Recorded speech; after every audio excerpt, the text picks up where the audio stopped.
Hello. This is one of the most wonderful Warhammer books that exists.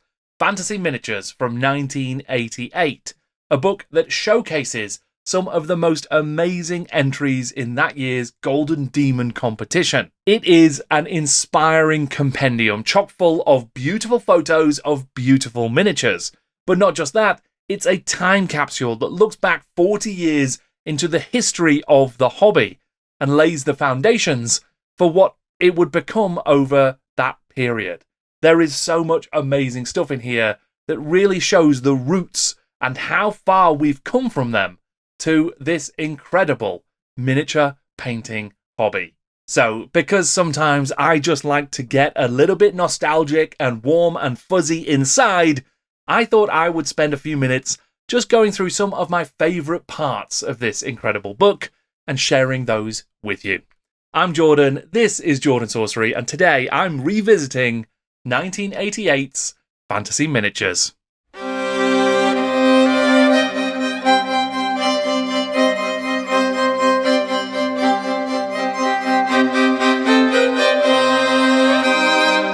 This book is a tribute to the skill and dedication of the entrants of the 1988 Golden Demon Awards, the second National Figure Painting Championships. The first Golden Demon had been held in 1987 at the Victoria Leisure Centre in Nottingham. In recent years, regional and third-party painting competitions had been growing in scale, and Games Workshop felt like there was now enough demand for them to put on their own national event. And it wasn't just a painting competition either. You could meet members of the sculpting team, the painters, the games designers and writers, art teams, and even attend seminars about the hobby and the games. So successful was Golden Demon 1987, the Games Workshop quickly made plans to host a follow-up event the next year. Golden Demon 1988 would still be held at the Victoria Leisure Centre, but it would grow in scale and excitement, and the Golden Demon would welcome many more entrants to its competition. And plans were also put in place to publish this book, the compendium and showcase of entries to that competition, an incredible thing. It actually became something of a tradition for Games Workshop. They would publish another one in 1989, followed by a third in 1990. And they are all incredible, just full of amazing miniatures and amazing dioramas. The tradition would briefly be revived in 2002 when a new modern edition would be released, but that was the last of the Fantasy Miniatures series. There would be booklets included with White Dwarf that had plenty of different entrants to Golden Demon, but it would never be quite the same as these incredible, chunky, hardback editions that just show the most inspiring and amazing models that were entered in that year's competition. They're just incredible. Incredible to revisit even now. So much inspiration, so much wonder on every single page. The Fangorn painted cover for the 1988 book features the classic Golden Demon as designed by Bob Naismith. This same piece of art was also used on the Citadel Expert paint set that was released roughly around the same time as the book. Inside it, you would find a few written articles and a painting guide, but the majority of it was given over to incredible photography of the various entries to that year's Golden Demon. Most of those pictures had been taken by Phil Lewis, a member of the GW team who regularly snapped photos of heavy metal models featured in White Dwarf magazine. The scope of the Golden Demon competition had grown from the 87 event, with categories now covering scratch-built vehicles, standard bearers, single model conversions, dark future vehicles, dragons, vignettes, Warhammer 40,000 specific vignettes, single miniatures, monsters, and mounted miniatures. Andy Jones, writing in the introduction to the book, actually makes clear just how much things are changing and how quickly the entire hobby is evolving. Over the past few years, the painting of Citadel miniatures has developed into a subculture of its own within the gaming world, and the standard of work has reached almost unbelievable heights. This growing hobby requires extreme patience, a steady hand, an eye, preferably two, for colour, and a dogged determination seldom found elsewhere. And then over on the next page, there's actually a history of the figure painting hobby provided by John Blanche. Just a quick overview that's really quite wonderful. It talks about Lord of the Rings, it talks about the different earlier types of historical miniature painting and how his own mindset shifted as things moved towards fantasy. It's a really fun little overview of John Blanche's view of the hobby at the time. Now, to be honest, I could just flick through this book and show you every single page and just have a great time. There's really something to see every single page of the book. But that doesn't seem quite right. It seems like it would be a bit naughty to do that. So I am just going to take a moment to talk you through some of my favourite entries from this book. Just a couple, just because I think they are so good. But genuinely, every single page is just full of really beautiful stuff, fantastic work that is still today amazing, I think. Let's start with that mounted category. I think these mounted figures are absolutely awesome, and one of the reasons I like them so much, as well as really dignified and just awesome miniatures in this collection, there's also a couple here that are just amazing little guys. Callum MacDonald's Snotling riding a toad and A. Lanyon's Death riding a turtle are just wonderful, absolutely brilliant. The single figure category has some really cool things to offer. Just amazing to see so many of these classic models, which obviously at the time were not classic, they were brand new, cutting edge. Just awesome stuff.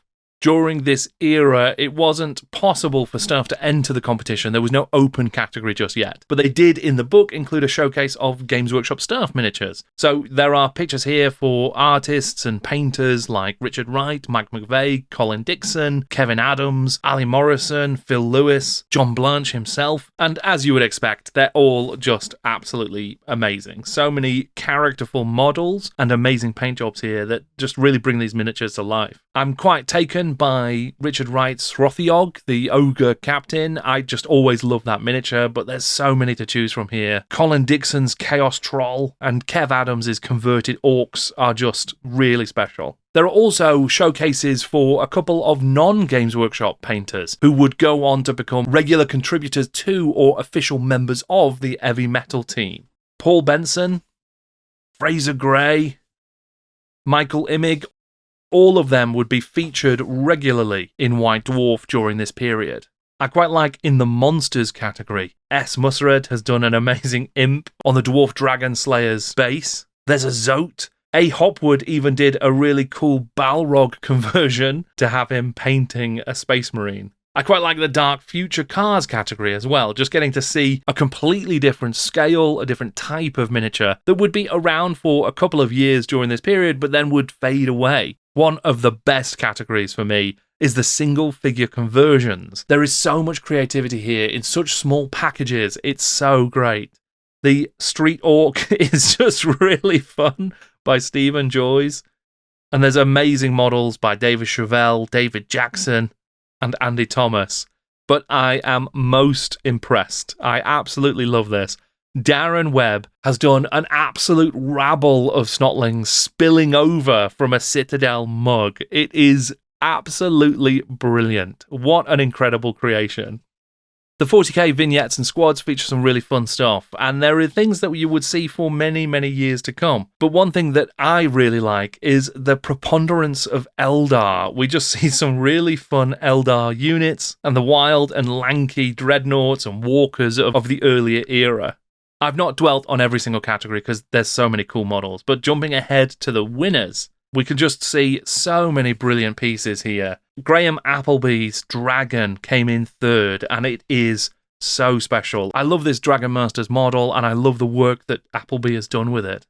Across the various pages, there are some names that leap out again and again. I've already mentioned people like Andy Thomas, who also had an honourable mention for the Monsters category, and David Chevelle, who took the first place prize for Dragons. But one person I haven't dwelt on too much, and it's not just because I'm not 100% sure how to pronounce their name, is Ivan Barley, the winner of the 1988 Slayer Sword.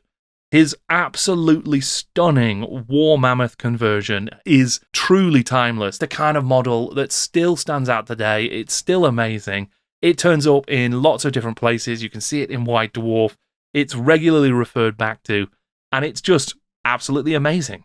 Unsurprisingly, Ivan Barley, or Ivan Bartlett, I'm, like I say, not entirely certain how to pronounce Ivan's name, but he would go on to work at Games Workshop, and you'd be able to see stuff from him in White Dwarf for a number of years. So many amazing contributions to the magazine, as well as to future Golden Demons, and just the hobby as a whole.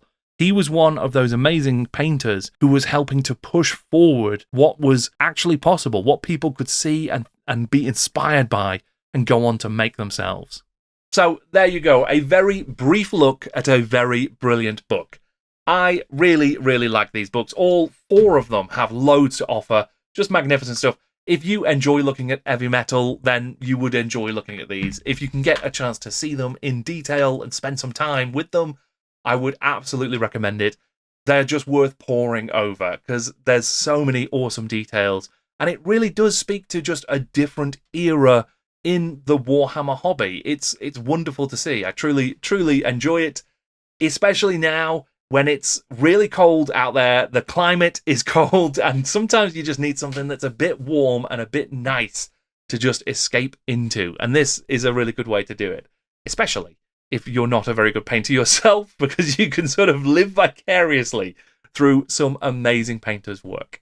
Given how cold it is out there, I wish all of you the absolute best. I hope that you're doing as well as you can be in this awfully cold month, and I will see you here soon with some more Warhammer deep dives. I've got some really fun stuff on the way. Just bear with me. It's taking, as ever, it's taking longer than I expected, but it is all coming. So I think this is going to be a good year here on the channel. Thank you very much for watching. I'm Jordan, and this is Jordan Sorcery.